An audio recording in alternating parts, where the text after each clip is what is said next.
Commission meeting to order. Everybody have a chance to take a look at the minutes. I move to approve. I'll second. Motion second to approve. Any discussion? All those in favor? Aye. Opposed? Motion's approved. Public hearings. Public hearing regarding a conditional use permit application for Park Place Village Master Development Plan related to the City of Hudson Municipal Code Section 255-15, Planned Residential Development. Is there anyone here who would like to comment on this? Anyone who would like to comment on this? Anyone who would like to make a comment? You have a motion? Move to close. Second. Motion and second to close the public hearing. All those in favor? Aye. Opposed? Motion is approved. Public hearing is closed. Discussion possible action regarding conditional use permit application for Park Place Village Master Development Plan related to the City of Hudson Municipal Code Section 255-15, Planned Residential Development. Thank you, Mayor. So Park Place LLC has filed for a conditional use permit to create a master development plan on what is currently known as Lot 12 of the St. Croix Meadows plat in the old dog track site. It's like the most southerly part, just north of Tower Road. Anyway, the conditional use permit includes various conditional use permit conditions of approval, such as dimensional standards and setbacks, architectural standards, which include like grading, lighting, parking and loading requirements.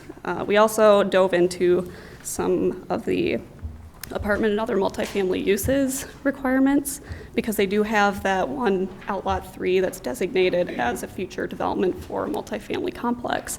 So we added in there as a stipulation that dependent upon what is proposed, the addition of a multifamily condominium or apartment will require further review. So something to keep in mind. One thing I'd like to note, though, is I did do like a little revision at the last minute regarding open space and parkland. For the second bullet in your list, I stated green space requirements for the future multifamily development on Outlot 3 shall be fulfilled within the confines of Outlot 3 unless excess green space is provided in other areas of planned residential development. Then those excess green spaces may be counted towards requirements on Outlot 3. There are about 11,459 square feet on the PRD right now that are in excess of what they were required. So that can be applied to Outlot 3 in the future. Question. Yeah. Are the developers and everybody aware of the location of that in regards to the Matthew pit? Sitting on this planning commission for all the years, renewing their blasting pit and hearing all the comments from the local neighbors when those items were addressed by this body, we heard some nasty things. And some very people with cracked foundations, they say, and other water issues and all that. And I just want everybody aware that we're aware that those conditions exist up there. And we want you to realize that also and not come back here later and say, how come we didn't know about this? And so I bring this up as informational only, I guess, at this point, because it does exist. And they have renewed their blasting permit. That quarry has a life of quite a while. It's going to be around. Like another 40 years. So you're aware of that. That's all I have. Is that in the affirmative? I'll move we approve the conditional use permit for Park Place Village Master Development Plan with all conditions. Is there a second? I'll second. Got a motion, a second, discussion? I apologize for being late. Does this play into it all where the ballpark is projected to go, or? No, No. that'd be further south, Okay, or this is south of that. okay. Further discussion? All those in favor? Aye. Opposed? Motion's approved. Discussion possible action on a final plat recommendation of the Common Council for Park Place Village located at Lot 12 of the St. Croix Meadows plat, Park Place LLC. So in conjunction with the prior conditional use permit that was just approved, Park Place LLC is requesting to replat Lot 12 of the St. Croix Meadows plat. The new plat will include 54 separate parcels for residential uses. 12 single-family lots, 10 two-unit lots, 32 four-unit lots, as well as Outlot 3, which is preserved for future multifamily development, and another couple of outlots that are preserved green space set aside for the PRD. Drainage and utility easements have also been identified on the plat, and staff's recommending approval with the listed stipulations.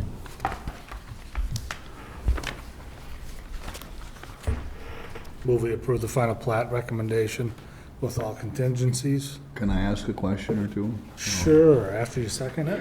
No. School, You need a water second treatment. before you can We discuss have school, there's no school issues. He's the parliament. They've been made aware of it. The water plant can handle it. We've worked with the school district on all of these development. So all those issues have been looked at, Absolutely. Yes. and I will second it. Thanks, Fred. Got a motion and a second. Any discussion? All those in favor? Aye. Opposed? Motion's approved. Presentation for a parking and event center proposal, Willow River Properties LLP. Thank you. Just to preface this, this is the first time that this development group, Willow River Properties, is presenting a concept, something they're desirous of potentially pursuing on the existing Wells Fargo city-owned parking lot, the north lot. The intent of this presentation isn't to make any decisions. It's to get feedback from the community. It's to get feedback from the Plan Commission on whether or not this is something that the city should or is looking forward to pursuing. Take all you need. If it is, then obviously we work down a process of looking at a pre-development agreement and going into more in-depth, detailed review. We haven't done in-depth or detailed review of this project yet. It's strictly a concept. It's an introduction to the community. And I think it's a worthwhile exercise for, people to give the feedback, and that way we're kind of getting ahead of things so people aren't surprised by things when they come. But just point of clarification, is this a public hearing on this project? No. No. Okay. Good evening. Gary Borgland, Hudson, Wisconsin. Some of you I know for a while. I've actually been talking about this project for about a year and a half and through different variations. Tonight I have with me is Brian Wheeler, who's with Arcana Capital, which is part of our group, and the architect, Jerry Allen, for Criteria, who's in Afton. I think it's important that you realize that parking, of course, is an issue in this town, and what we're going to talk about tonight are some solutions for today, but some solutions for tomorrow and in the future. I think what's important to realize in today's market, the prediction is that in 5 years, 80% of the cars that travel or will be in Hudson will be battery powered.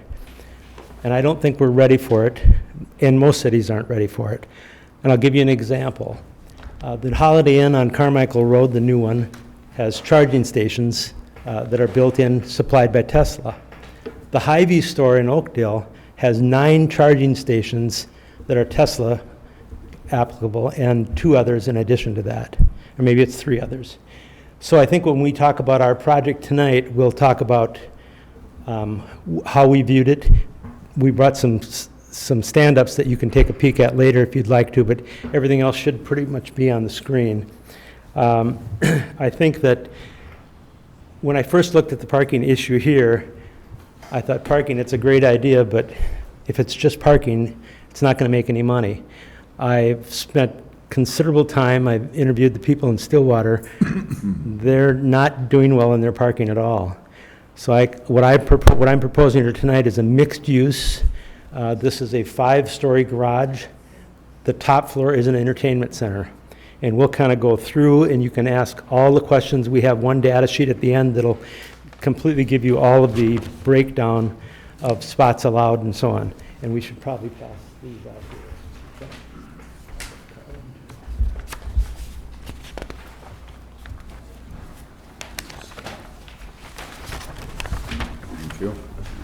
Thank you. Thank you. Thank you. What I have here, only these are bigger.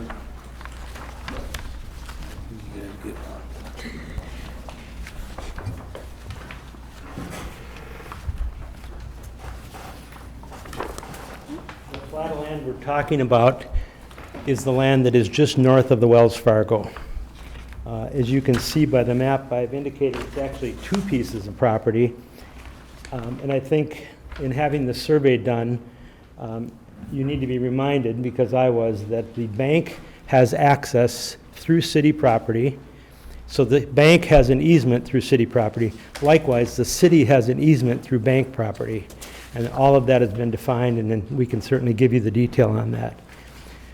The city property that's behind the Postmark Grill could be about 10 feet wider, based on the survey. So our suggestion is, in redoing this project, or doing this project, we would certainly widen that, which should create some additional parking, street or flat parking.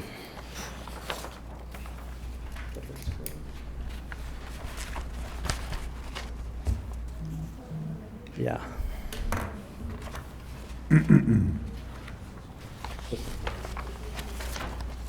So you'll see by this diagram, the top floor, of course, is the entertainment center, and the second picture down would be the entertainment center. The darkened part on the left side is solar, and of course that's to protect us in the future for growth in the solar charging stations and to be somewhat self-sustained. The picture to the right side of that second picture would be an open courtyard. We'll go into the stats on that too. The third picture down would be the view from Vine Street. And then the bottom right is the actual side picture, front picture also.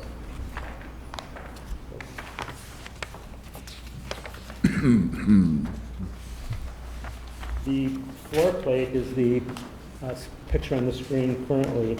And you'll see in this floor plate where we've met with local vendors and local people that surround that. I've met with Wells Fargo, and after a couple meetings with them, it was decided that we would just honor that easement, not try to, they had talked at one time about selling the bank, then they talked about shrinking their drive system, and they decided they don't want to do any of that. So we've allowed for an entrance to the bank through the south end of the parking lot, and that's the same entrance that would go to the bank. And they're pretty much agreeable to that.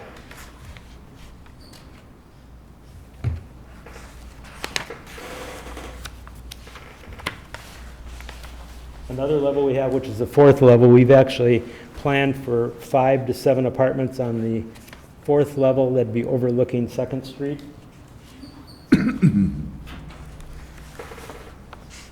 The next plat is the actual entertainment center. The entertainment center seats 320 people inside, additional couple hundred outside. We'll go over the exact numbers of that. But I think what this would allow some catering events, wedding events, outside social events, community events. If there's an area one thing the Hudson does not have is an event center, someplace downtown that people feel that they can go to. And I know a lot of times for outside events, currently we're going outside of the city to have an event like that. The last page is all of the stats regarding square footage,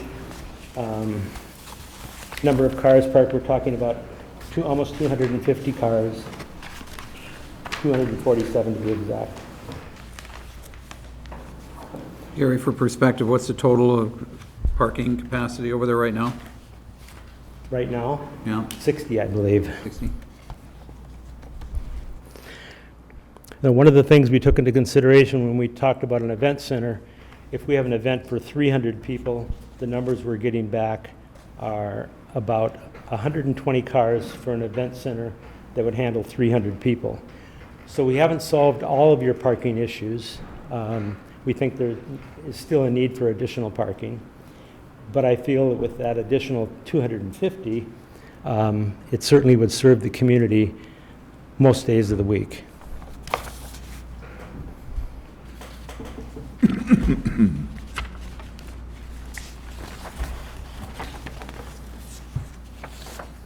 And maybe what I'm going to do is maybe ask Jerry Allen to maybe speak to the height issues. We had several variations on this. This last variation actually has one floor underground. So we'll dig down and make one floor of parking under the street level.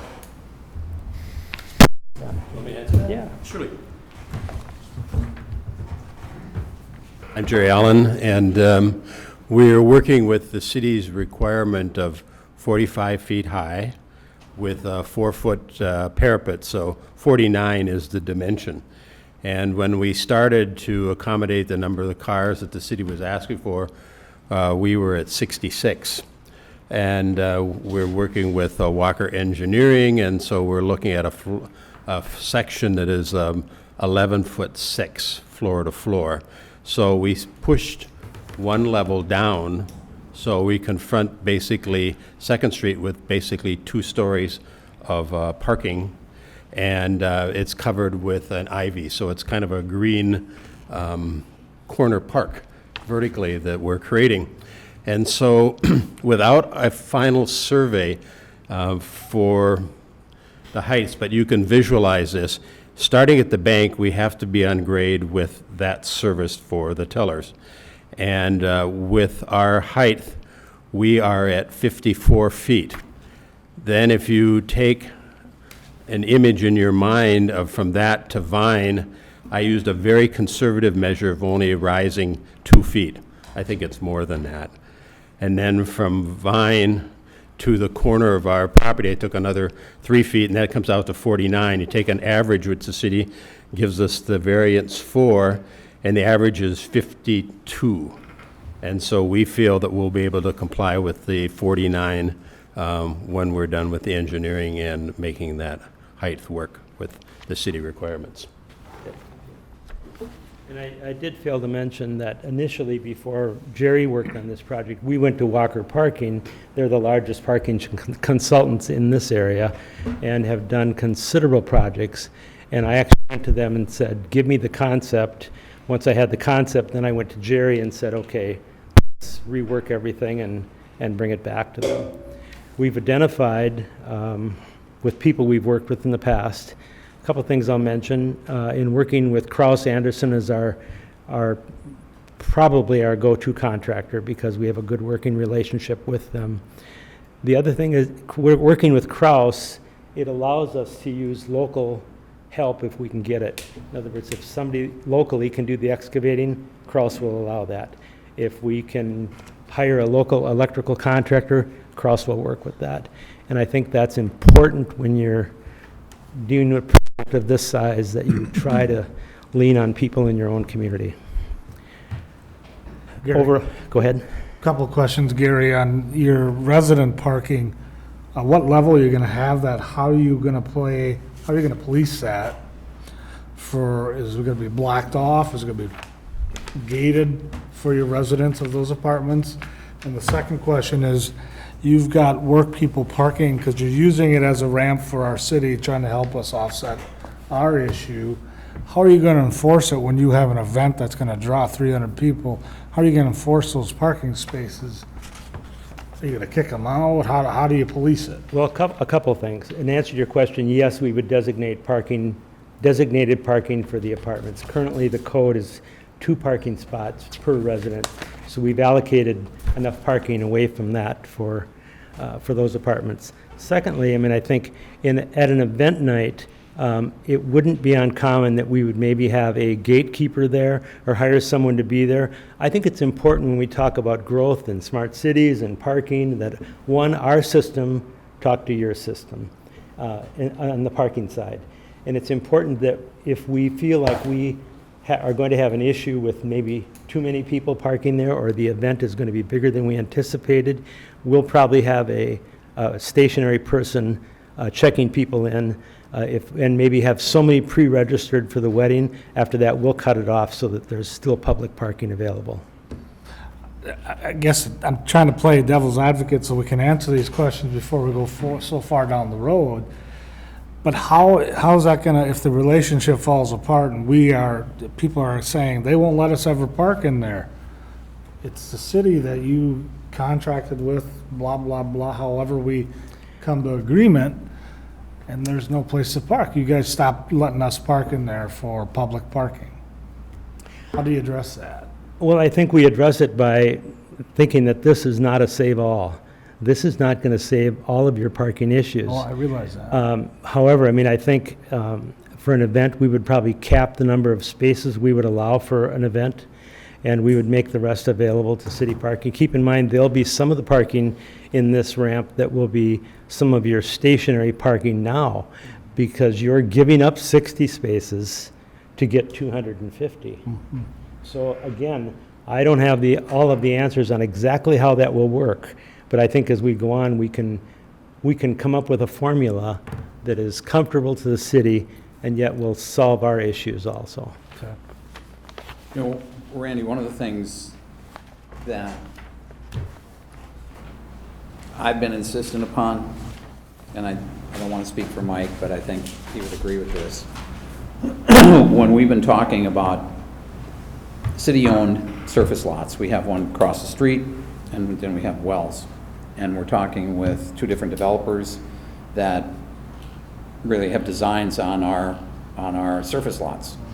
And we have been very adamant that if you're going to be taking our space, then you're going to have to give us back twice what is currently available there. So in this case, 120 spots that are going to be dedicated to the city, just the city. And the same thing you're going to hear across the street. So, and we've talked a little bit about this, and I agree. I mean, it's got to be monitored. We've got to figure out a way to ensure that on a Saturday night, when there's an event over there, or perhaps a Friday night, take any night, I guess, of the week, when we are at our busiest in the downtown area and we need parking, we've got to be sure that 120 spots over there are dedicated to people that are coming into the downtown area and not going to the events. I just, being a resident down in this neighborhood, I can't imagine what the spillover would be. I mean, people parking on the streets, you know, looking for convenience, don't want to walk any further than they have to. Ease and in and out and other things like that, where I think that would put a lot of pressure on the local neighborhoods, the residents left on Locust Street, Vine, up in north and east of here. Not always, but you know, when you had big things going on, it's like when we have the Minnesota Symphony, cars are parked all the way up to 7th Street. Correct. So adding another function that can, or a place that can hold more people, I feel would compound that. So, I'm There'd sorry, be some offset with their parking, but still, Right. they can't handle it all, and they buy their own admission. And so where would these people go? the total number of stalls here, Gary? 247. 247? 40. So 100 and, well, does that include the ones that are going to be dedicated to the apartments? That's all spots. All spots. So 14, up to 14 dedicated to the, And honestly, how we've designed the apartments are so small that we are under the assumption that some of those people will be single, and we will lease those spots back from those people for use. So we're not expecting all 14 spots to go with 7 apartments, or 10 spots to go with 10 apartments, or 5 apartments, I'm sorry.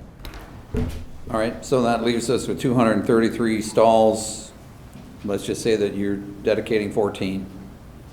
233 stalls, 120 which are going to be dedicated to the city. So that leaves 113 stalls for your events. What's the capacity in your center? 300. 300? Okay. Mary Claire? Pat was first. Well, I was just wondering, Oh, on a broader scale than this, not necessarily to this one, is that and that, do we want a center like that downtown? Nothing against you guys, but in our overall planning, is that what we want to anchor downtown in that way, Well, down there? if I may interject before you. Yeah.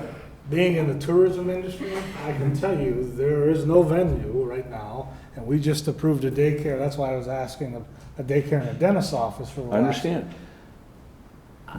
if it's downtown or uptown, I think we still need one. Oh, that's not, I'm not questioning the need. You're saying downtown? I'm saying is our overall planning, and I say this more to our city planner and the like,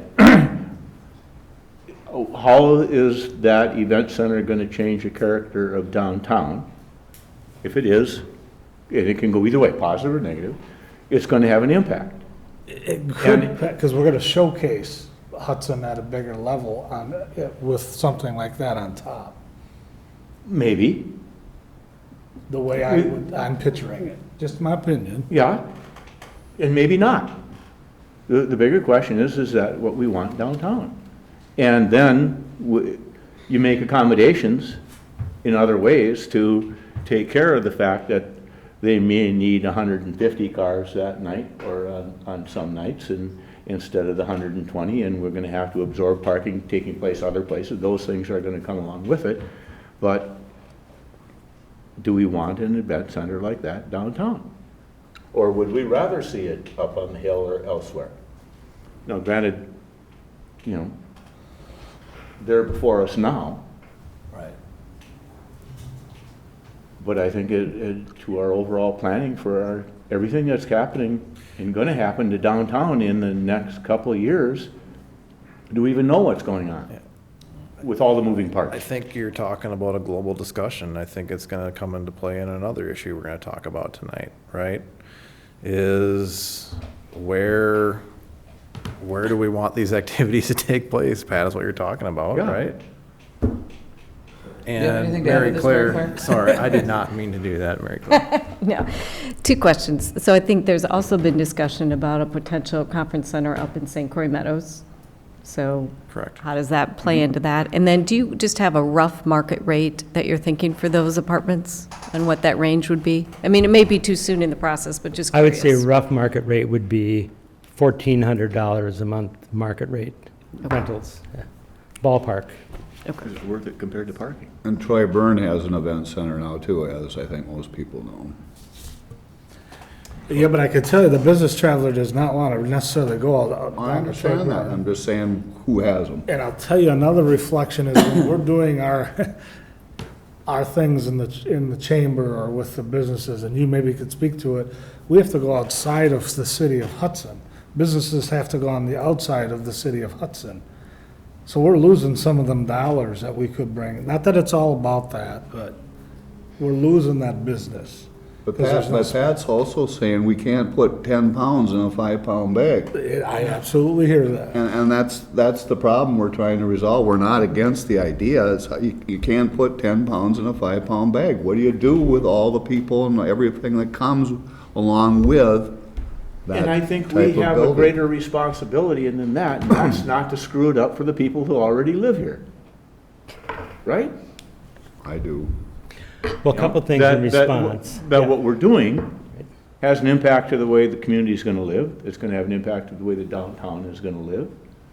And it's a give and take, but with everything we've got going on downtown and that we know is coming at us, I don't think we have our arms around it at all. My feeling. Well, you're not looking for action tonight, right? No, this is No, the it's introduction. concept, and that's No. why- This is precisely the point of Yeah. doing Right. it this way. Right. Well, in response to your question, I mean, we would cap, if your issue is how many parking spots will we need for an event, we'll cap it if it's 117 or 118, we'll cap it at that, if that's. Oh, I'm sure you would. Yeah. Um, So, I mean- And we'd probably have it worked out contractually really, really well. Yeah, we would. That's not a problem. Correct. All I'm saying is that what we want? Oh, I get it, yeah, I get it. No, I will, And, you know, it may be that we have to create parking somewhere else because it's so advantageous to have this project coming in that the overflow it may have is no big deal. And we can absorb it elsewhere because we've planned for it and we have it there. I just don't, I look at all the changes that we got in the works right now from the moment you come into town to the block across the way over here, what's going to be coming at us here, that's going to be changing across the street here, there's the apartment building that wants to go up over here. I mean, you can go right on down the line of everything that's going to, we're going to be looking at a totally different downtown in another 3 years. we're almost getting ahead of ourselves, almost. Especially with the redoing the master plan. I mean, it would be nice to have that redone and reevaluate some of this stuff, or see how it fits, after people have had a more of an input here. It's almost premature, it's almost come with the best idea before we come out with the new master plan, and I don't know if I'm for that, and I'm not saying that's happening, but that's what it kind of feels like. What's the timeline on the master plan? End of next year. December 2020, That it's completed by? So, I Yes. mean, when does it start? When does the process start? at our kickoff call last week, so next month. The wheels are starting to turn on. And who was selected to do that again? SEH. Did they Those do are it just my last week? thoughts. That's my thought. I don't mean to, tell you your kid's ugly or anything like that. I mean, it has no value. I don't mean to value judgment on the project whatsoever. It's just one of perspective. Is this the way we want our downtown to live? Because once we screw it up, we live with it forever. Is it safe to say a year and a half for the next 70 years would make some sense? Right? Repeat So that? to wait a year and a half to go through that comprehensive plan process, it takes a year and a half, but if something happens now, we're living with it for the life of that building, Yeah. whatever it is. Let me say it another way. We don't want to, in 3 years, come back and say, look what we've done. We've made a mistake by all the development that's coming, everything that we think we know that's going, what we've approved. There's other stuff in the hopper. And once all this stuff starts getting built out, we're going to say, holy cow, we've changed the place. Yeah, it's no longer And comfortable. we don't know that today because we're still sitting here and a lot of it hasn't started. And I don't want to, how can I say it, have it be confiscated. I don't want to change the rules on somebody in the middle of the game, right? You've got property rights. No. And for us to come along and look at it in hindsight and say, oh, we shouldn't allow that kind of zoning or we shouldn't do that, well, now we just picked your pocket. But you wouldn't have bought that piece of ground or been interested in it had it had that kind of zoning, but now that it's changed on you, well, now you're screwed. Well, we can't do that to people either. What do you think would be appropriate there? On that site? Yeah, Oh, I don't know what that is. well, it's parking right now. Yeah? We're not gonna give up parking. No? Nope. So, I mean, we had originally, not with this group, but Denny and Mike and I originally had said, if we're gonna do a parking ramp, the city's not gonna pay for a parking ramp. We need private investors to invest in parking ramps. Mm-hmm. And if that's gonna be a solution to our parking problem, we've got 2 surface lots. Yeah? And I think we need to come to grips with this. Nobody's coming in to build a parking ramp and think they're gonna make money off a parking ramp. No. So it's gonna have to be dual purpose or multi-purpose. So what's it gonna look like? Don't know. Well, and on the You? other hand, but on the other hand, in my opinion, right now, we have something that I really think we ought to take a close look at because it solves 2 problems. It adds additional parking for us. I mean, think about this. You want just a parking ramp there? If you want to talk about how the city is going to look, you want that just to be a parking ramp? I don't. No. So, and then the one thing that we hear time and time again is that we need event space, and we have none. And we don't have anybody out there right now that's talking about providing us with event space. So I personally, I think I like the idea that we're, I hate to say this, but killing 2 birds, I guess, but I hate to be killing birds right now. But, yeah. But I think it's something that we really ought to be taking a serious look at because it does solve a couple problems for us. Could, very well. And all of us that are sitting here have known that that has been identified as a parking ramp, Yep. and this has been identified as a parking ramp, and this is in the pipeline, which would offset anything that he brought in. That's what I as- was getting at when I said it. And Maybe if then that's pulling it off the of way the we want to do neighborhood as it. well. Yeah. So, yeah, I agree with you, Mayor. We need something like this. I mean, that's why we're talking about this and how we best put it in there. Well, I think the other thing I can add to that, I mean, I've talked to some restaurateurs in town, and they get calls weekly from people that are asking for outside event space. Oh, yeah. Agave Kitchen, for example, can you hold a party for 50 to 60 people? Well, he's got his upstairs, but it's a little bit limited, and it would allow them some catering space, because in the design of this kitchen space, we've allowed for caterers to actually come in and prepare all of the meals there to cater that event, and it could be the local restaurateurs that are doing it. The other thing I think we should think about in the future, if we are going to be talking about battery-powered cars, Hudson has no plans for that. If we are going to be talking about shared driving, which I don't know if you read about shared driving, but the statistics that I'm getting say that in 5 years, there'll be 5 families that will share 3 cars in Hudson. Now, I don't accept that I don't either. data, but I'm just telling you what the data is. Now, some shared driving and some shared riding is going to take place, but I'll give you an example of how progressive everyone else is. Met Council has a 5-year plan. They say at the end of 5 years, there'll be a driverless bus that'll go from County Road 15 to downtown St. Paul. And they've owned all that land already, and they have the rights to do it. So when we think about that, and I think we're going to maybe have less cars in 5 years if that's the case, or more battery-powered cars. I think when we look at this project, we're going to solve your issue on where are people going to park that drove and came to town in a battery-powered vehicle. Right now, there's 2 charging stations in town, and they're both Teslas. How many charging stations are you going to have here? We've actually designed this, well, in the engineering drawings, it'll show, we'll design about 30 spaces for electric cars, but the infrastructure will be there to expand to all. Tulsa will put them in for you, won't they? Yes, Yeah. Tesla will put them in for us. We put Yeah. the infrastructure in. But again, that's Tesla. I Yeah, mean, well, yeah, but there aren't a that's- whole lot of, there's a few Teslas in town, but not a whole lot of them. But I think the other brands will outnumber those Mm-hmm. eventually.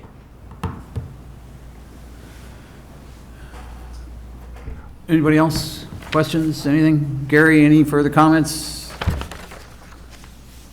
I'm sorry. I think it's where we're going. I think it's our future. We know that we're going to have these pressures coming on us. We know we've got these issues of parking and the like to pay for. I just think, you know, we really need to get our arms around everything that's coming at us to make sure that we aren't getting the cart before the horse. Well, we're putting up big walls too. I mean, you know, this will be another big wall to the lake. I mean, to the people to the east of it. I mean, you'll have a 50-foot block up there that, Well, there's really only one house that's east of it. just the O'Brien house. Yeah. Yeah, I know. That's why it's a good location. And this lot's a good location too, because there's nothing behind it. Correct. I agree with you. All right, And- well, And appreciate should you be coming part of this in, project. and we'll give it, And should the rest of the Mike, what's block the be next part step? of this project? So it was just the introduction, I think, maybe hearing this, maybe some neighborhood meetings would be in order, let's do something, you know. There's no rush. You know, from my perspective. Yeah, it's what we need to do. It's a great idea. Yeah. Our Great idea. timeline, just, you know, our timeline was to design and implement and construct in 2020, so that when the street is tore up 2021, that lot would be open. That's our timeline. how long would we be without that parking lot? You know, Rich, I've tried to get a number. How long would you be out without your 60 cars? Right. I'm thinking 9 months. And that's a guesstimate on my part. Okay. Anybody else? All right, thank you guys for coming in. Thank you. Appreciate it. Very interesting. Discussion of possible action on a rezoning recommendation of the Common Council for a zoning map amendment from R2 two-family residential to B3 central business, and a comprehensive plan amendment from single and two-family residential to downtown commercial at 821 Second Street, 825 Second Street, and 828 First Street, CMM Holdings, Inc., and CMM Investments, LLC. Yes, thank you. Obviously, this was briefly discussed when the recommendation was to ask the council to set a public hearing date next month. We've since obviously sent out all the notices to all the neighboring properties, and I know there's a lot of people here that are very interested and have probably much to say about this proposal. Obviously, staff's recommendation is maintained that, going back to the discussion earlier, is that, this is probably, or could be, or should be a more global comprehensive plan discussion, especially when it talks about expanding our downtown overlay district, right? If we're gonna hop over a half block, not to say, I'm not even gonna talk about the project specifically, I'm talking about our downtown overlay district and whether or not Plan Commission is desirous and council ultimately of expansion of that. Staff's recommendation is to not. So with that, I'll turn it over to the applicant to further present the project to those people here, and then also, obviously, we'll probably entertain comment from the public. But it's not a public hearing. The applicant here? So then I always entertain public comment. you can still take public comment if Yeah, it's always not a do. public hearing?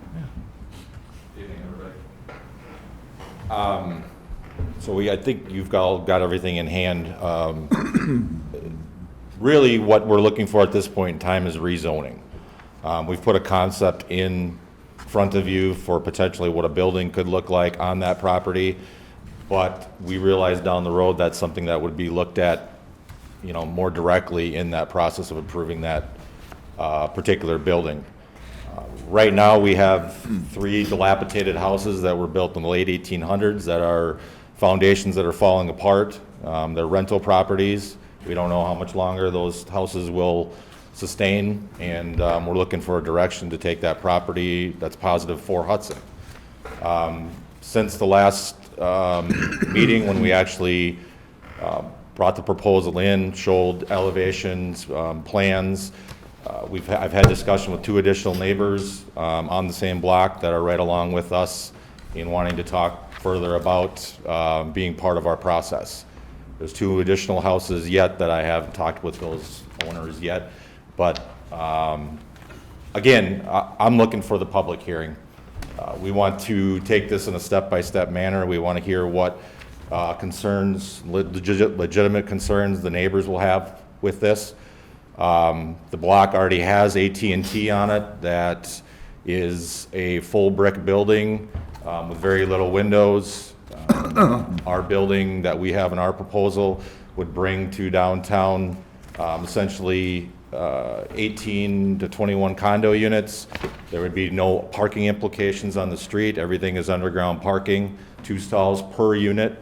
And then we would talk about some sort of maybe handicap parking. I've seen some of the different cities actually widen their boulevards a little bit and encroach in, towards the sidewalk to be able to park handicap in front of the building, to handle that concern also. We really try to design a building here that isn't going to put any negative impact, to the city from its residents. The building itself that would be adjacent to AT&T takes up the lots of 821 and 825, but does not include 828 First Street. 828 First Street could possibly be additional parking for that building or for downtown. We are open to that. In discussion with Mike, he's talked about the other end of the block. The city's had maybe some interest in doing parking there. So we're really willing to have that conversation. We are just looking for that first initial step of making that block conform to what already was started there with AT&T being built. Some of the things that were brought up and concerns are that we're hopping blocks here. We're not hopping blocks. There's already, a building that takes up the existing AT&T building takes up 2 city lots, and the parking lot that they have takes up an additional city lot. So AT&T has 3 lots right now. I can't imagine AT&T is ever going to do anything with their building. I believe there's wiring, fiber optics, all that sort of infrastructure that comes into that building, so I don't think that's ever going to change. What we're trying to do is, work with the city, work with the neighbors, work with, downtown to design something that everybody likes. I know, I shouldn't say, not everybody's gonna, everybody doesn't like everything, but we want to open our ears to what makes sense. I grew up here. I've lived here since 8th grade, so I don't want, I live on 6th Street downtown. So I own Mallory's restaurant. I've been active in the area for quite a while. But again, we want a healthy discussion, and the conversations that I had with Mike, I understand his concerns. I look at the overall master plan for downtown and and that next block. But again, I look at it and don't really think that we're block hopping here. If I was coming in trying to do something on the 900 block and skipping over the 800 block of 1st and 2nd Street, I think that'd be a much larger issue for the city. We've already, AT&T is zoned R2 right now, and it's obviously not an R2 building. I don't know what year AT&T was built, and obviously that was long before a lot of the things that have happened downtown since then. So we're just simply looking for rezoning. We're not trying to shove a building down anybody's throat, not trying to put forth that this is exactly what we got to or want to build. Myself, we have to bring investors into whatever that we do here, so that would be something where that would be more of a group discussion. With what I preliminary designed for the property is what my vision is, what would work with the property that is there. And we've got a fairly large investment with 3 houses that are sitting there right now and upwards of $600,000. So it has to make sense for somebody to go in and spend another $50,000 to bulldoze those houses and reshape the land and bring it to conform with what needs to go there. But in putting that building forward, we I own a restaurant downtown, or I'm part of a ownership group of a restaurant downtown. I know all about parking. My restaurant is right across from the previous proposal that's up here, across the street. So we look at parking every weekend and how it affects us. And so we want to work along. If it's something where the city looks at this building and says, we want this, we're for this building, or the neighbors are for this building, but we want some additional parking, that's something we'll definitely take into consideration. Everybody knows in business numbers have to work. I mean, the numbers have to work in order to develop it. We want to be very, we want to work with it. We don't want to shove anything, per se, shove anything down anybody's throat on that block. So again, we're just looking for the rezoning process and to take that next step to, develop the plans and for the building that would go on that property. Anybody have any questions? Questions? Anybody? I guess not at this time. Okay, thank you. Thanks, Jason.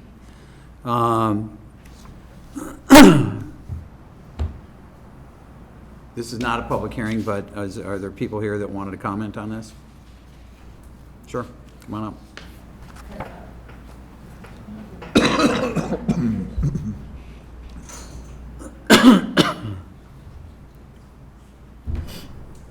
Hi, my name's Tori Boomsma. I live on 3rd Street, 923 3rd Street.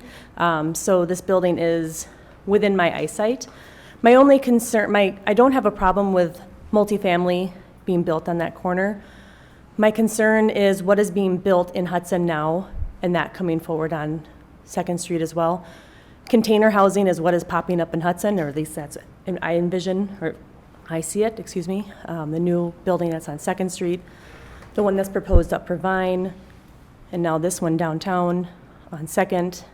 They're ugly, in my opinion, and they don't go in with historic Hudson. I take great pride in my house and making sure that it represents Hudson and the history of Hudson. And when you go and tear down a home that is the history of Hudson and that is the late 1800s of Hudson, it should be replaced with something that respects the history of Hudson and not something that is so modern, because that's not what people come to Hudson for. They come here for the charm, the beauty, the history. And so I hope that is, if this does move forward into multifamily, that you do respect that the people who live downtown want beauty. They don't want a square block. They don't want a container house. They want a brownstone. They want something that represents the history of Hudson. Thank you. My name's Felicity Plansky. I live at 826 2nd Street, directly across from the proposed property that they're looking to redevelop. And I agree with Tori. I don't mind that there's going to be a development in that area. And I completely agree with Tori. It's just in what tone and size of the property. I did watch the video from the previous meeting when it was proposed. And it sounded like the property would be higher than the current AT&T building with a deck on top. So I'm not sure why you would be able to build higher than the current level of the buildings that are currently there. Tori said we've got late 1800 properties that are sitting there, ramshackled, or they are maybe falling down. I own a property of the same age directly across from there. I maintain it. It's a nice property. It's been on the tour twice. So again, like Tori said, it's just really the visual impact of the downtown Hudson. People come to Hudson because it is a cute, quaint, vintage town. Let's not take that away. Thank you. Thank you. Hello, my name is John Clymer. I live on 3rd and Orange. I've moved to town in '77. And so I've watched that neighborhood since that time. I've watched all the changes. I think I would say that the AT&T building was a mistake that was made a long time ago. And in retrospect, I think most of us would wish it was never built, but it was there, and whatever, it's there. I think changing the zoning and jumping over into a business type of development is a mistake. I think that there's a deterioration going on when you start at Vine Street and start going north on a residential standpoint. If I take a look at that, the residences when we moved to town in '77, every one of the houses on both 2nd and 3rd Street from Vine down was taken care of. And now we've seen some people put money into their houses, but we've also seen some of those houses start to deteriorate. Just go through the alley on Orange Street between 2nd or between Orange and Elm, and between 2nd and 3rd, and you'll see what's going on. Our house was built in 1886. I understand these houses need to have money put into them, but I think to make an argument to say we're going to rip them down and then we're going to change the zoning and we're going to go to multi, I think what you're having is a deterioration of the residential nature of the neighborhood by doing this. And my background's in residential and multifamily lending, and so I can understand what happens to neighborhoods. And so I think as you watch it march down, so far, I think that there's still a chance that some of these houses are going to come back. I mean, I just go down 2 doors from us to Koblarchik's and some of the others. They will come back, just give them the opportunity. But once you change the residential neighborhood and you start going to multifamily, it's going to change the complexion, and it's going to change, I think, the desire of people to own the residential houses in those areas. Thank you. I agree.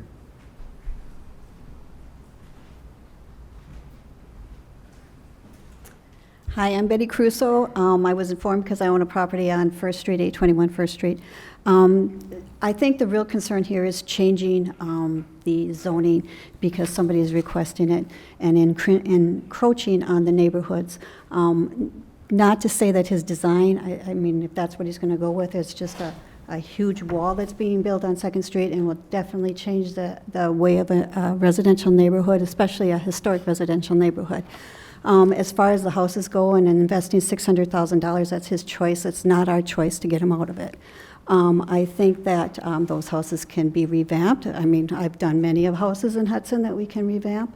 And I don't necessarily agree that because somebody requests we change the zoning because they want to build something, that it's not necessarily the betterment for the city. I think that's what we have a comp plan for. I think the R2 underneath the AT&T building is there because should that building ever come down, it is in an R2 district. There's a reason for an R2 district is for residential duplexing. So the same thing happens when you're in an industrial area and it's in a residential area. It goes, you take that out, it's in a residential area and it gets zoned back to residential. I think that where do we stop? Now the next block is subject to going B3 or, keep on moving. I think you're in the process of looking at your comp plan, your master plan. I think before we go and do any zoning changes, I think that should probably be considered and looked at. But I don't think we should just randomly change the zoning because somebody's requesting it at this time. Thank you.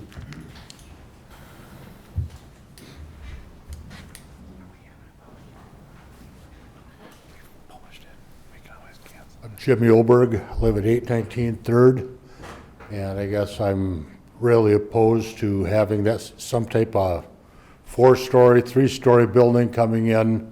One of the things that was attractive when we bought our house was the fact that, yes, you don't see the river all the time, but at least, through the winter, whatever, you could see the river. And, you put that up, now I'm going to see a big brick thing, and I think that is going to have a negative impact on all of us on the, I guess, east of 2nd. It just, it isn't something that's a good thing. And I guess, as Betty said, I don't know that it's, somebody ought to be bailing him out. If he hauled off and bought the properties without knowing stuff was going to get rezoned, I think that's on him. Thank you. Thanks.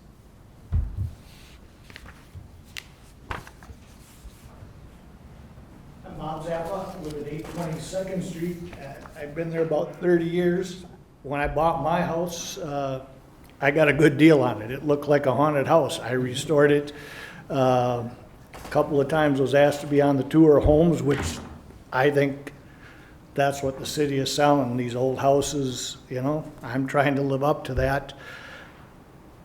Again, AT&T building was there, but it is residential zone that I don't think it's an automatic roll it over and let's make it downtown property. So I hope you respect us that have put 30 years of work into restoring homes.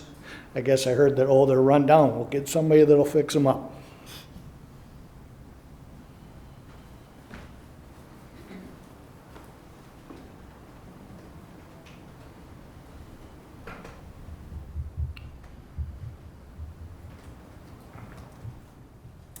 Hello, I'm Karen Nessett. I live at 727 3rd Street. I guess I agree with mostly what Betty has said. I think the real issue here is the rezoning. I think it is not part of the comprehensive plan right now that be zoned central business district. I think that needs to be thought through very carefully about how we want central business district expanded. And to bring it into a residential neighborhood, even if there is a building already there that they can use as an example. As they said, it's not zoned central business district. I think this just needs a lot more thought about what you really want to do about zoning, and I think the fact that you're going to do a rethinking of your comprehensive plan, these are the kinds of discussions that have to be had before just a random rezoning is done. Thank you. Thank you. Anyone else? All right, so keep in mind, this was not a public hearing. Yeah, come on.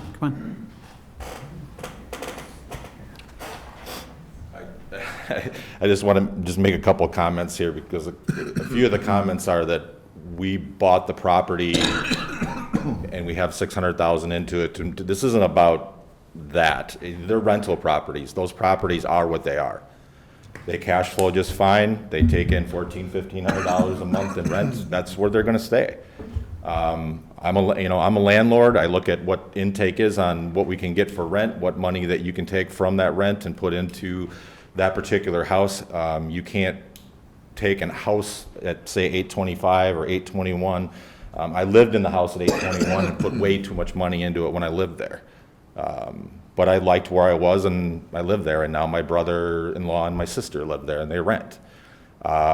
We just started renting the house at 825. We have somebody downstairs and somebody upstairs. Those houses are going to stay that way. They're going to stay rental property, and they're going to stay in the condition that they're in. They're going to be maintained to a certain level that can be afforded for the rent receipts that are brought in. And if that's what the city of Hudson wants, there's some comments about driving down the alley and taking a look at how those houses are. That's how, I'm just going to be honest and straightforward. I've talked to the two of the other neighbors. That's the way they're going to stay. Those people rent, they're all rentals. Everything on that block is a rental. And when you talk about maintaining the houses, the 821 has a sandstone foundation. Rock and dirt. In the basement down below, there's a wood plank floor. There's no concrete.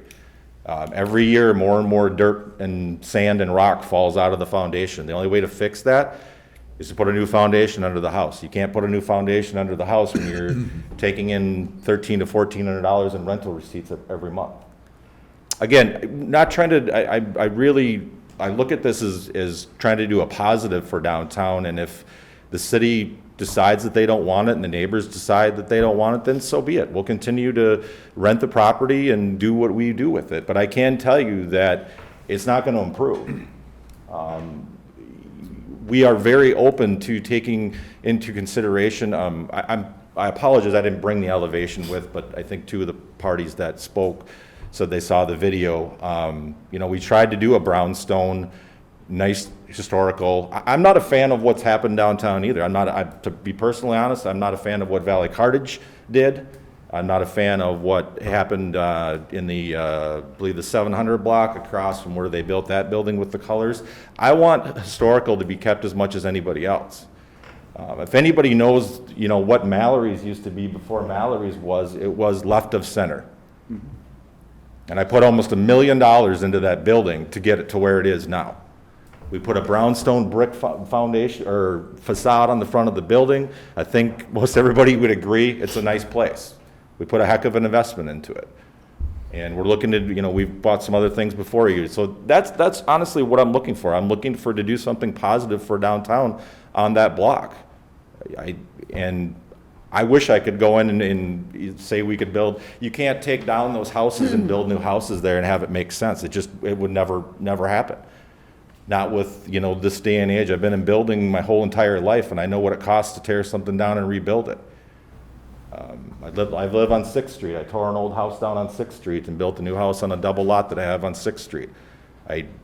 We paid very close attention to what Hudson's all about downtown. I think anybody that drives by can say that we did a great job fitting in with what's going on. And that's the same thing that we want to do here. We want to listen to the neighbors. We want input. You're never going to make everybody happy. I get that.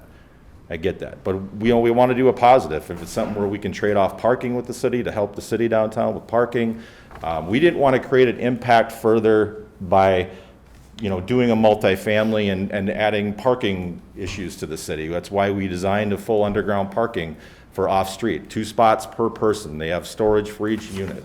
Taking into consideration that we can hopefully do something with handicap parameters, having the facade of the building fit in.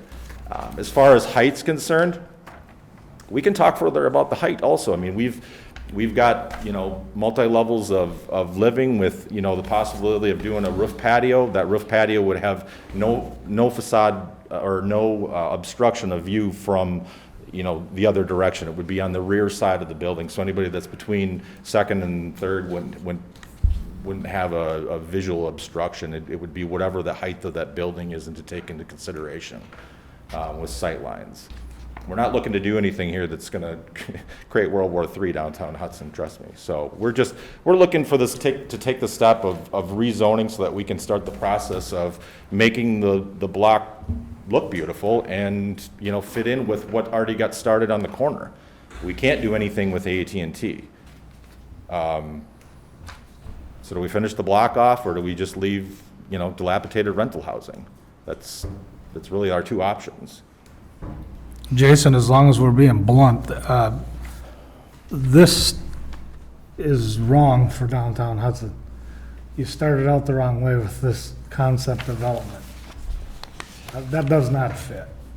And everything you just preached now about Old Town Hudson, this doesn't remind me of Hudson. It's a brick, the the picture itself is very, very dark, but it's a brick facade. I mean, I sat and had conversation with Mike and with David Gray, and, you know, we're open to bringing different perspectives and different elevations to the people to have them take a look at it. You know, when you take a look at somebody coming in to put an investment this large into downtown, they're obviously, to be very blunt, looking to sell units and to make sure that their investment that they put in comes back out. How that building looks doesn't really matter. We want to make sure that whatever, you know, Hudson is looking for, it's going to matter to two people. It's going to matter to the people that are driving by and the people that are living there, not to the person that's developing the building and going to walk away when all the units are sold. Well, I think you might be wrong there, but yeah, because it does matter to us. No, I just said it matters to the people that drive by and in the city as well as the people that live there, but Yeah. to the developer, I don't have a personal stake in you know, this building. I want it to conform as much as anybody else does. Like I said, I don't agree with some of the things that have taken place. Right. And, you know, and I welcome that discussion. I'm sorry the picture is dark, but it's all brick facade. It's a very expensive, you know, building versus, you know, putting hardy plank siding on and painting it copper red or gray or, you know, whatever color, you know, you want it to be. I want that input. I don't know if this is the right direction, but I don't want to zone anything until he has his public hearing. And I think he should be allowed that. Oh, absolutely. The public hearing's been published and noticed, Yeah, so so that will happen. I don't want to take any action on zoning anything Right. until he hears from the neighborhood. So do you want any of so what about the three considerations then? Well, right, we would deny it, but unless you want to postpone it, but I don't even want to postpone it. I want to deny it.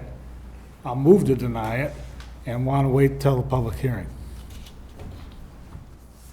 Because I want the public to have their say on that corner. Is that a motion? Yes. And I'll second that. Got a motion, a second? Okay, further discussion? Just for clarity, so are you doing, it's fine if you're going off of, are you doing one of these three considerations, or are Yeah. you doing something different? Number 2, bullet point, So at this time, as presented, yes. okay, so then it'll just be going through the public hearing to go through the process. Okay. I guess I would like to encourage you to basically just, reject it and put it on hold until the comp plan is redone, and make sure that whatever gets done is done consistent with an overall comp plan, as opposed to this gets done and now all of a sudden the comp plan has to get adjusted to fit this right, wrong, or indifferent. So we've got a motion and a second. There is a public hearing scheduled, and I agree. I mean, the motion does not include anything that would, that would cancel that public hearing. Excuse me. One thing I do want to say, we're a little bit out of the ordinary tonight. This is not a public hearing, but obviously there are a lot of folks that are in attendance that had something to say, and if I'm going to err, I'm going to err on the side of listening to the people as opposed to shutting off any type of conversation here. So, but because this was not a public hearing, this was a little bit out of the ordinary with all the people that we've allowed to come up to speak. Motion second, further discussion? All those in favor? Aye. Opposed? Motion's approved. Discussion and possible action on a certified survey map for 1909 Shasta Drive in St. Croix County, tax parcel 236-1994-04-000. Joel LaVenture. So in July 2019, Mr. LaVenture received a conditional use permit for development in a stormwater detention basin easement area to construct a shed. Now, he is required by code to merge that portion of land with his main property, just a portion of it though, not the whole outlot. Because code basically says you can't have an accessory building on its own parcel. It has to be on the same parcel as the main house itself. So that's why we're going through the process that we are now. So staff recommends approval with the condition that a maintenance agreement giving the City of Hudson the right to maintain the stormwater drainage area of Outlet 4, Beanman Farm Second Edition of plat. If the landowner does not do so, be recorded at the St. Croix County Register of Deeds office prior to building permit issuance. So moved. And I'll, Go ahead. oh, he did. Motion is second. Discussion? All those in favor? Aye. Opposed? Motion's approved. Discussion possible action on recommending the Common Council set a public hearing date for a zoning map amendment application from R1 one-family residential to RT transitional two-family at 1031 Second Street, J. Chlorine? Yeah, thank you. You'll remember that this came before the Plan Commission a few months ago, but was pulled from the agenda. It was identified that this rental property, if the owner was to continue utilizing it as a short-term rental, would need a zoning approval. That would be different than what the current zoning is on that property, which is R1. So staff's recommending we set a public hearing date and provide notice to all the neighbors so that we can hear from the public. I so So, moved. Whoops. So currently it's zoned R1. How is it currently being used? Long-term rental and one short-term rental. Well, short-term being one Airbnb. So, but that's not fitting within the current Correct. criteria. And our code, this is going to a bigger issue that we're going to be talking about here in the next meeting, in terms of short-term rentals versus long-term rentals and Airbnbs.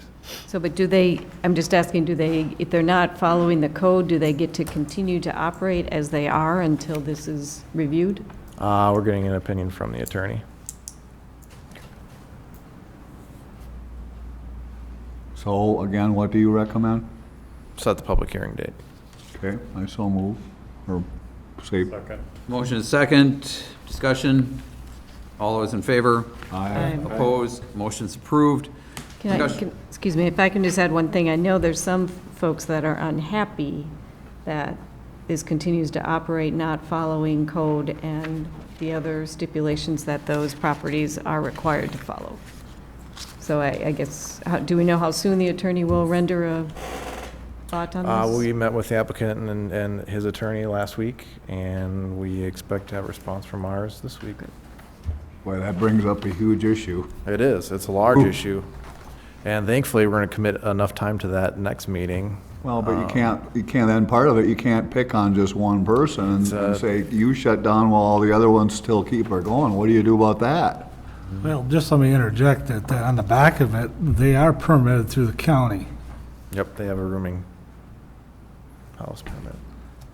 So, And quite frankly, our code doesn't really, I mean, most communities' codes don't really know how to handle Airbnb. It came out of nowhere, and we always have to, something happens, and we have to react to it and have our policy in line. And I think, we'll have a good discussion. We'll present some options. I talked to the new administrator today, and he had some thoughts on it too. So I think it's headed in the right direction. It's just, we got to take the time and have the discussion.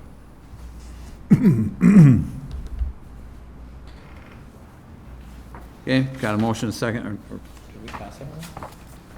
Yeah, we did. Okay. All right, all those in favor? Aye. Opposed? Motion's approved. Discussion possible action on recommending the Common Council set a public hearing date for a zoning map amendment application from B2 General Commercial to RM2 Multiple Family Residential, and a comprehensive plan amendment from General Commercial to Medium Density Residential at St. Croix County Tax Parcel 236-207 0-03-031 Land Devco of Hudson LLC.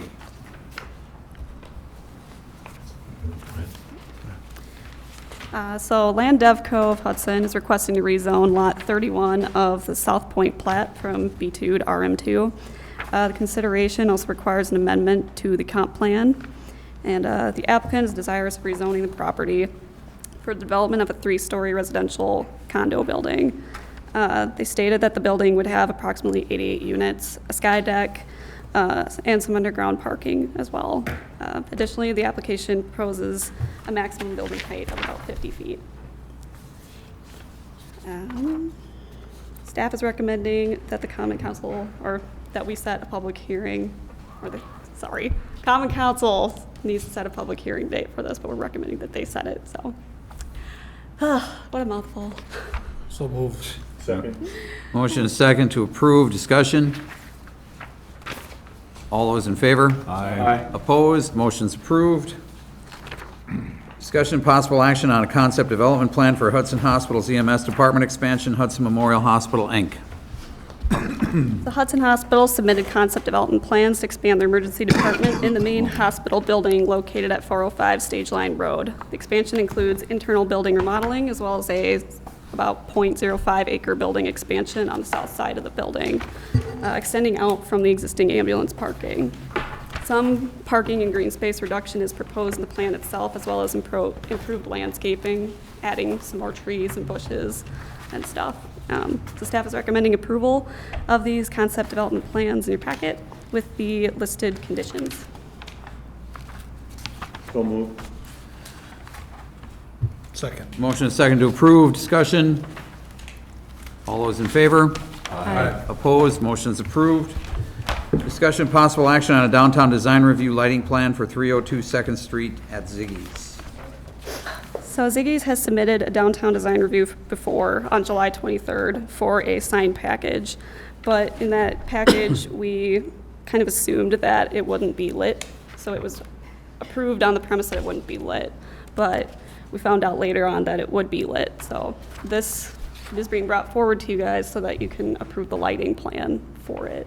The sign was already approved, so this is just for the lighting itself. Move we approve. Second. Motion is second to approve. Any discussion? Hearing none. All those in favor? Aye. Opposed? Motion is approved. You're welcome. Yep. Discussion on temporary and permanent signage in the downtown overlay district. You know,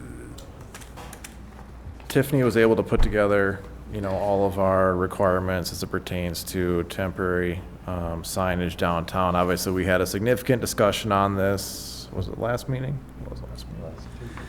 2 meetings ago.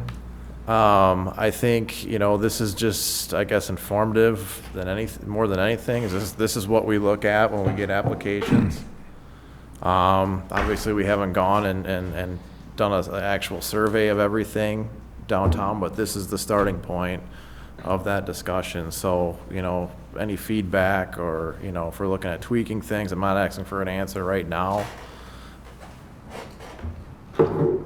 But we just wanted to put the information together and put it in front of the group.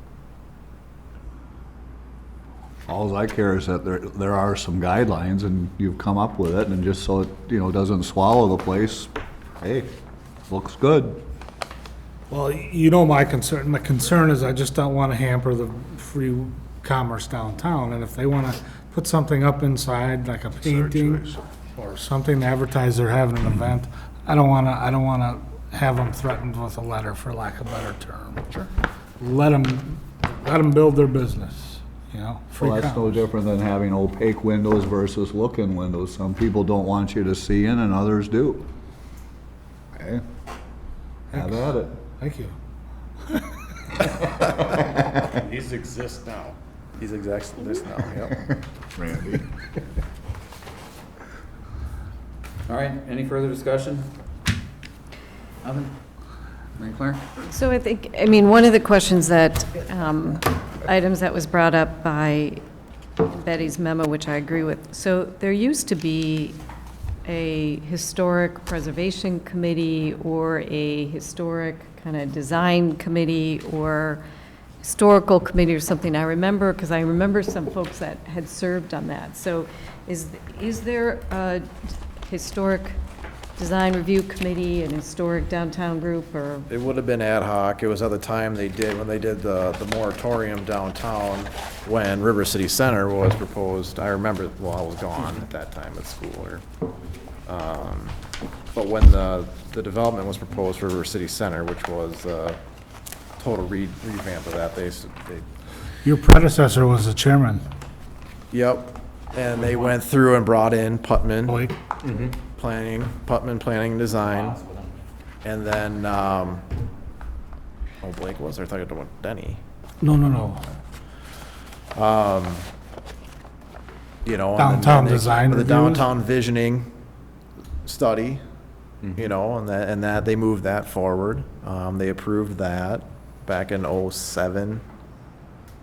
But yeah, it's time. It's part of the comp plan too, the downtown design review committee. And, you know, it's difficult because, you know, there's a lot of varying opinions on what should and shouldn't be, and height and scale and activity, and, you know, and I think we need to hear all of those. Right. And that's why we have this process. It's not comfortable, it's not enjoyable, you know, sometimes having to have these difficult discussions, having people upset, but I think it's the right thing to do, is to bring people in and get them engaged earlier. I think you're gonna see, or you will see, at the next meeting as well, some process changes that, the new administrator, and obviously I wanna welcome, Aaron Reeves, our new city administrator, started on Monday.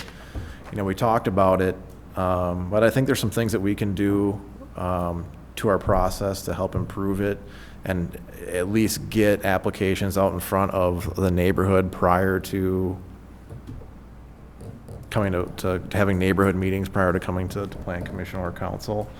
When it comes to, you know, all those zoning issues, the more global zoning issues, obviously our comp plan, we're starting that over, and it's going to be a really in-depth and involved process, and I think we want to hear from as many parties as possible, and not just specific to downtown, because every neighborhood, I grew up on the hill, you know, one of the older areas on the hill, but I think we all have our own feel. We all need to have our issues heard and sorted through. So I think public participation, we've talked about this in the committee, will be first and foremost as a part of that plan. Well, we need to reinstate the downtown design issue, or the citywide historical society or design, whatever you want to Agreed. call it. Sure. I think it was Heritage Preservation Committee, or it was something, but yes, I would support I agree. reinvigorating that group. Because they're coming before us and they think just by choosing materials that they're meeting the criteria. They're not getting the architecture. You know, we were nice about it last meeting, but you know what I mean. I mean, just because you mimic the city hall and the same type of materials, the building doesn't have the correct architecture. Neo-Maginot look. It's modern versus the Carnegie style, or you know, the posts and pillars like our fire hall was done to mimic our city hall. Mm-hmm. And we're losing that. So is that how does that committee regroup, or do you wait until Well, we elect a chairperson, you, and then, And blame you for everything. Sounded like an appointment. I like is that a your motion? process, yeah. So we got a ringing endorsement there. But I think, isn't that part of the intent with our comprehensive plan then, our long-range plan, is since we're as built out as much as the city is already, we'll deal more with what we want the city to look like and live like than probably any other single part. I just don't want us to lose sight of that, and I don't know Yeah. if you have of that committee or a body that has that oversight and Like responsibility. an architectural review committee. If I could interject a little bit, I was here working when we did have that committee.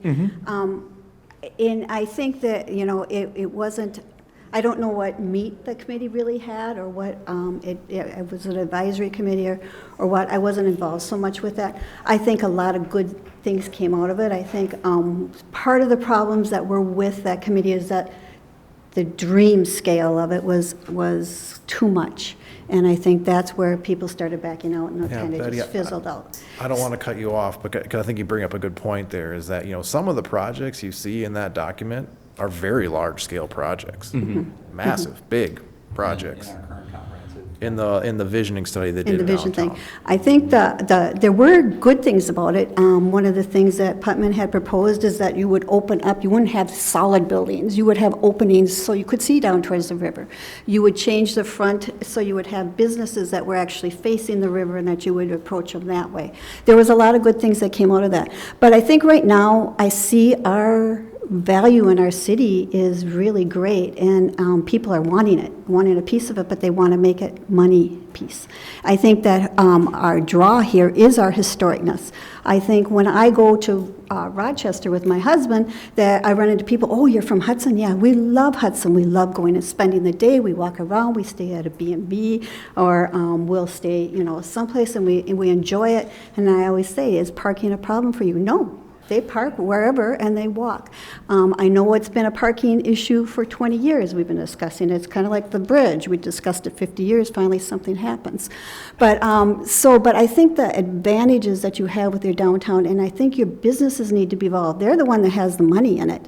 They're the one that needs to want to have some say in what happens here, and what happens architecturally really affects them. If we go in and we start making this into a little modern town, nobody's going to want to come here. And we produce traffic problems will become a Stillwater. And nobody goes to Stillwater anymore, they all come to Hudson. So I think, you have some advantages. I don't know what kind of meat that they have or what advisory capacity they could be. And I'm sorry, Mike, because I know it's going to just put a turn in your job just to have to deal with another committee. But I think the advantages that you could have from that would be just a great thing, and it would kind of slow this, holy cow, what's going on with our city and building. So that's why I suggested it in my letter. I'm kind of hoping, and I appreciate that you're even discussing it. So anyway, that's it. Can I move to adjourn? Or- No. Oh, Flip over your agenda. I already packed it up. Well, All right. it says communications and items for future agendas. Excuse me. Randy sent food trucks our way last Yep, month. Randy wanted food trucks on the... We've had requests that have come in, inquiries, I guess, from food truck vendors that are wondering what they can do if they can come in here to town. We need to have a policy on food trucks and have a discussion on that. So we're going to have that for future items. No. Airbnb discussion. Same thing, yeah. And one thing that coincides with a lot of what we've heard here tonight, and things that we have talked about here in the past, probably started 6 months ago, is a discussion about who we want to be, what we want to look like. So we have just recently at the council meeting the other night, I had advised the council that we're going to be taking up moratorium discussion here, and specifically, but not necessarily exclusively, to Carmichael and anything that would affect Carmichael. So we are going to, I'd like to have that discussion, and I would like action on a moratorium on any type of annexation and development that would impact Carmichael beyond what we've already approved, because we've hit the max as far as density out there on Carmichael Road. It's having a huge impact. We've heard the discussion, especially relative to Atwood. It's become exacerbated considerably. You've got the golf course that was not part of the comprehensive plan that has added to traffic and density out on Carmichael there. The other things that we've discussed involve the Lockney property, which again would put pressure on Carmichael. East of Carmichael, between the freeway and Vine, that would put pressure on Carmichael. Anything in that area and south, obviously, we have discussions that have to be had. We had a meeting probably 2 weeks ago now with the DOT, and we've talked with them. A couple of representatives of the DOT came in. We had our two elected officials that represent this area, Representative Shannon Zimmerman and Senator Patty Schochner, at the meeting, as well as city staff. And we expressed our concern to them that we are not getting the attention that we need, number one, for the interchange, but also, number two, for a long-term solution for Carmichael. We know that the developers over that are working on the Atwood property have made a commitment to $2 million in upgrades to the Carmichael, or to Vine Street going into Carmichael. A little bit on Carmichael. 1.5. 1.5? Yeah. Okay. Somewhere between 1.5 and 2 million. And, but that's, in my opinion, that's a Band-Aid approach. It's not a long-term solution. It's necessary, it's going to be done, and I applaud the developers for coming in with that concession. But anyway, that whole area is going to be part of a further discussion with DOT. I got a call from Shannon Zimmerman here the other day that they are trying to set up another meeting with the DOT. I think the DOT has heard us, hopefully, and heard, not hurt. Take that any way you want. But we need them to make some type of commitment to us, especially for that interchange. We still don't have a definitive date on when they intend to do that, but now we have introduced the entire stretch of Carmichael into the conversation. We want help from the state on that. So we're going to be talking about a moratorium for there. Now, as I said, it's specific, but not necessarily exclusive to there. Obviously, we're talking about some other things right here and now, and we can broaden this discussion when we do have it, but it will be an agenda item. One thing that I'm concerned about is that I do not want our TIF districts right now to be hurt by anything, because we have designated 2 areas right now for tax increment financing, and I don't want any moratorium that would involve those TIF districts, personally. So if I'm hearing you saying correctly, the TIF district that we have in the old dog track site, that is already in the mix, it's already going, that wouldn't be part of the moratorium. Right. But any new things coming forward would. Well, we've got Same with. we've got the downtown TIF district that's in place and I right was gonna now. say the same with the old Erickson building, the grocery store building. Right. Do we want to have the moratorium look at the rest of downtown? I would, I mean, we can vote on this. I don't have ultimate say in this. It's my position that we have gone down the road in creating a TIF district and encouraged our local people here, developers as well as owners, to either develop and redevelop within that TIF district. That TIF district encompasses the entire downtown area. So I don't want to encumber people that are working on plans right now, or that, you know, I mean, we haven't seen anything coming in from Gagnon yet, but, you know, we know that that's coming, and, but it's part of the TIF district, okay? So there are things that we're hearing about that are not part of the TIF district, and we can have that discussion as far as I'm concerned. But I really don't want to see anything that would discourage people right now from doing anything inside of the TIF district, especially given that much of what is being discussed is already part of the comprehensive plan. Yeah. But that's my opinion. Okay? I mean, you guys are gonna all have your own opinion on that, so. Can I make a request here that we map out, lay out everything that we know that's coming? I mean, like, we've approved this. Gagnon's coming, not everybody's aware of what that is. Dibbles is going. No. Dibbles is going. Gagnon has 2 blocks there. We don't know everything that could happen. Just to see what have we done so far, and what have we done to Hudson. In other words, paint a picture of when all this stuff is done, here's what it's gonna look like, to avoid looking like Stillwater. Because I can see, like, tonight was a temptation to even consider approving something outside of that. You're breaking out of that, and then all of a sudden it becomes a race to, you know, get something approved and you know, create financial advantage, and I don't think that's what we're here to do. Yeah, I've heard a lot of people talk about we don't want to look like Woodbury. I haven't heard too many people say we don't want to look like Stillwater. I find that kind of amusing, but. Well, I mean, I think don't get me wrong. I think, you know, every comments we've heard tonight, people like, there has to be there can be some new condos and all that stuff, but there has to be sight lines, and still the old has to be preserved. Otherwise, you lose that local flavor. Sure. Well, we'll have that discussion when we get this stuff on the agenda. Yeah, right. It will be on the next agenda. I guess I have a question with regard to that, and maybe going along there. We did the vision study, or the vision study was done all along the river. Has anything ever been put together, or is it even worth considering for downtown, or is that too hard to do? No, we're actually starting to work on that, and the first thing that we're hoping that we'll see is beginning with an elevation of of the boat ramp and parking lot. Is that the park committee that's leading that, or who's leading that project? What are they gonna do, raise that? Yeah. Yeah, Who's leading the, I think Mike, Parks Committee. yeah. Mike and Public Mike Works, Rose, yeah. Public Works. Yep. oh, I thought you just said no when I asked that question.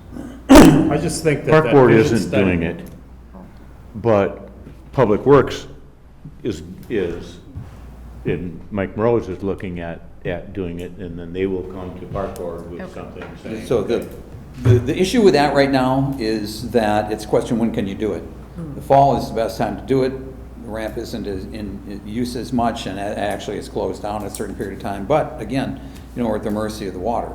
Right. So the water generally is at a low point in the fall, gives, and unused down there, lots unused, and gives us an opportunity to do that. But that's the first thing that we, And preservation of the Buckeye Garage. yeah. And that we talked about at Park Board today. Boy, I hope they save that. We're going after it. I mean, Yeah. the intent is it's the oldest building in Hudson. I don't know why it was never part of, Is it? it is one of the oldest in town. Oh, if one of not the oldest. I thought you yeah. said the oldest. I don't know if there's an older one. I don't know what it would be.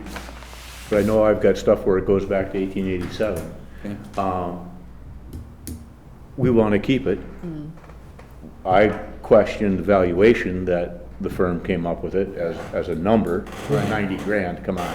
Yeah. But we want to keep it, we want to see it continued in the future, and we're aware that it's in the floodplain, and we're not going to try and do something that we're going to turn around with claims against flood insurance and everything else for. We just want to be able to keep it and utilize it for the city, for everybody. Okay? Are we good? Everybody good? We're good. Fred? I move to adjourn. Second. Motion second to adjourn. All those in favor? Aye. Opposed? Motion's approved. We stand adjourned.